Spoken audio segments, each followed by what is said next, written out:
ये NCERT polity का discussion है और आज का टॉपिक है संघ लोक सेवा आयोग UPSC union public service commission. ये अध्याय 27 है।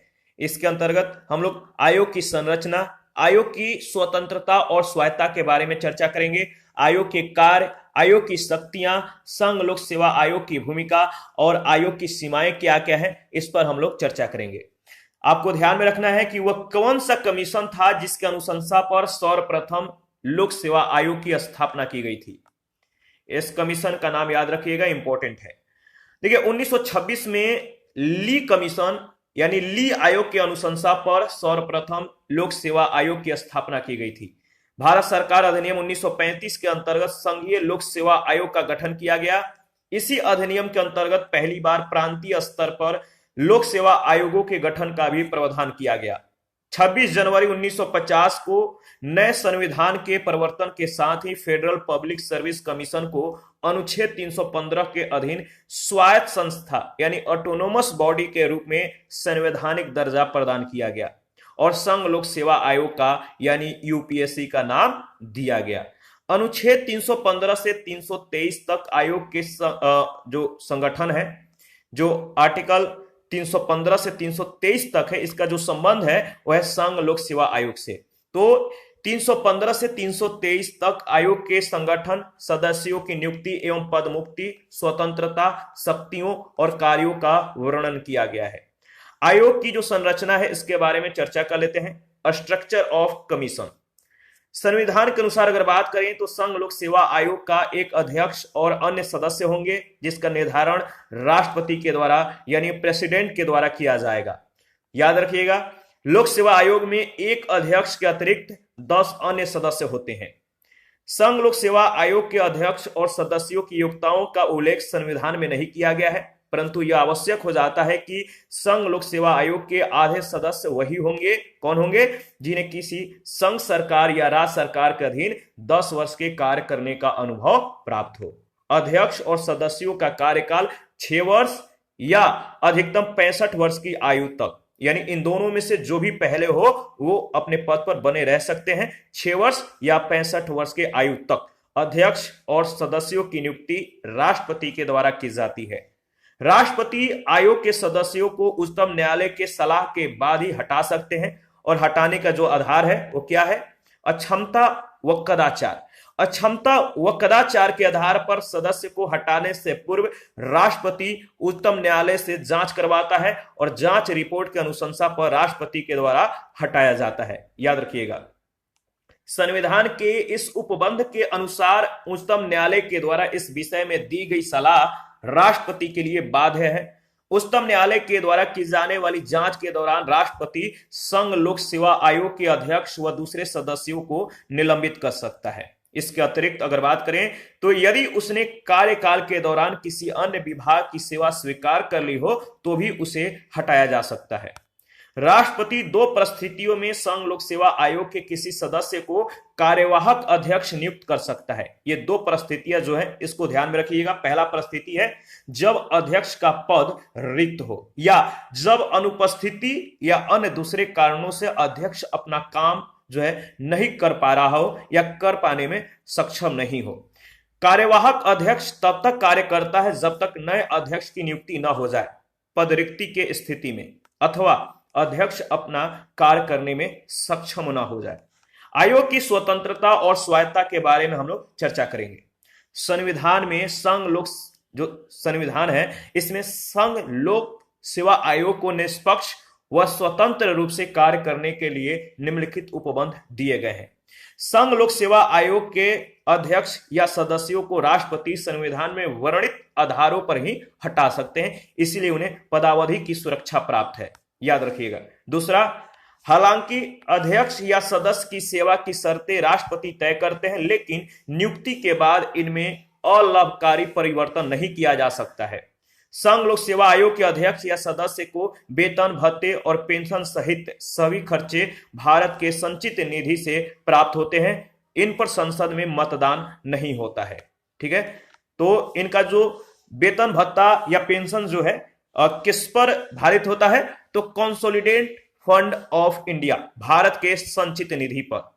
संघ लोक सेवा आयोग का अध्यक्ष कार्यकाल के बाद अगर बात करें तो जो संघ लोक सेवा आयोग के अध्यक्ष हैं ये भारत सरकार या किसी राज्य की सरकार के अधीन किसी और नियोजन यानी नौकरी का पात्र नहीं हो सकता है। जब संघ लोक सेवा आयोग का अध्यक्ष कार्यकाल समाप्त हो जाता है, इनका कार्यकाल के बाद अगर वो चाहेंगे कि किसी सरकार, भारत सरकार या किसी राज्य के सरकार के अधीन, राज्य सरकार के अधीन किसी और नियोजन या नौकरी में मतलब कि नौकरी के पात्र हो जाएं, तो ऐसा नहीं हो सकता है। ये नौकरी का पात्र नहीं हो सकते हैं कार्यकाल के बाद किसी मतलब कि राज्य सरकार या भारत सरकार के किसी भी नौकरी में।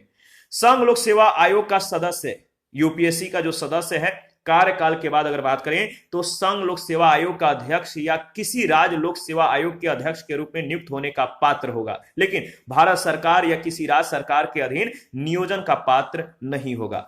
याद रखिएगा, संघ लोक सेवा आयोग का अध्यक्ष या सदस्य कार्यकाल के बाद पुनः नियुक्त नहीं किए जा सकते हैं, दूसरे कार्यकाल के लिए ये योग्य नहीं होते हैं। आयोग के जो कार्य है, फंक्शन ऑफ कमीशन, इसके बारे में हम लोग चर्चा करेंगे। देखिए, यह विभिन्न केंद्रीय सेवाओं के लिए भर्ती की एक एजेंसी है यूपीएससी।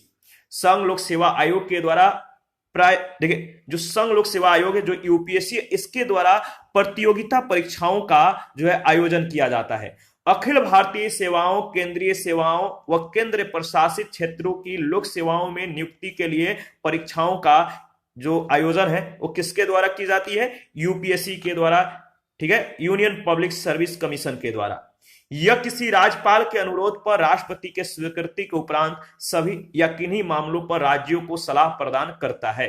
आयोग प्रतियोगिता परीक्षा के पाठ्यक्रम और परीक्षा प्रक्रिया का निर्धारण करता है।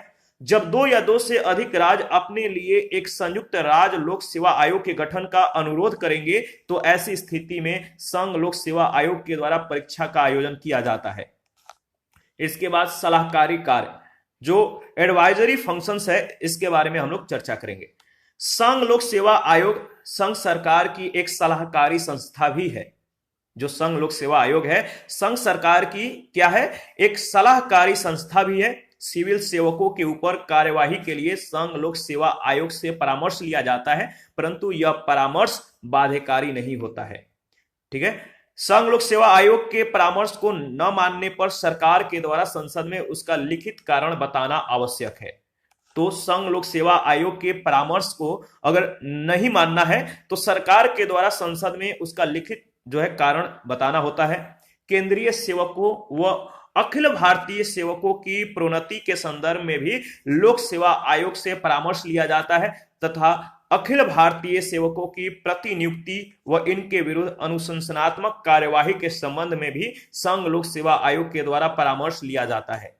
सेवाओं में स्थानांतरण यानी राज्य सेवाओं से अखिल भारतीय सेवाओं में, तो सेवाओं में ट्रांसफर या स्थानांतरण करने के संबंध में संघ लोक सेवा आयोग के द्वारा परामर्श लिया जाता है तथा इंटरव्यू भी, साक्षात्कार जो कहते हैं इंटरव्यू, ये भी संघ लोक सेवा आयोग के द्वारा ही आयोजित किया जाता है। याद रखिएगा।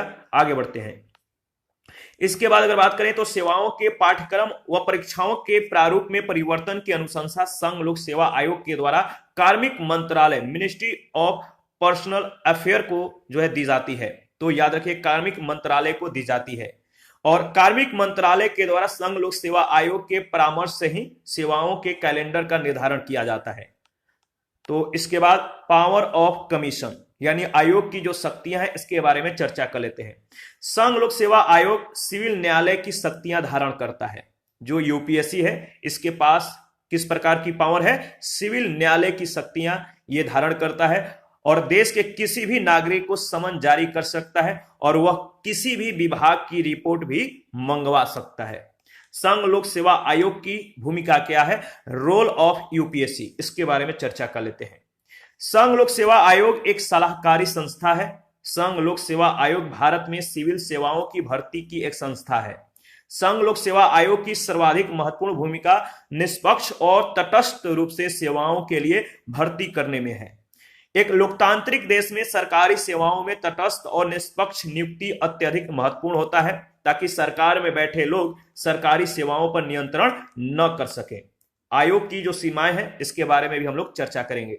याद रखिएगा, लिमिटेशन ऑफ कमीशन, नियंत्रक एवं महालेखा परीक्षक यानी कैग और इलेक्शन कमीशन के समान ही संघ लोक सेवा आयोग की भूमिका भी अत्यंत महत्वपूर्ण है। परंतु संघ लोक सेवा आयोग की कुछ सीमाएं भी हैं। ये कौन कौन सी सीमाएं हैं? जैसे पहला है, सरकार ने नौकरियों में आरक्षण प्रदान करते समय संघ लोक सेवा आयोग से परामर्श नहीं लिया।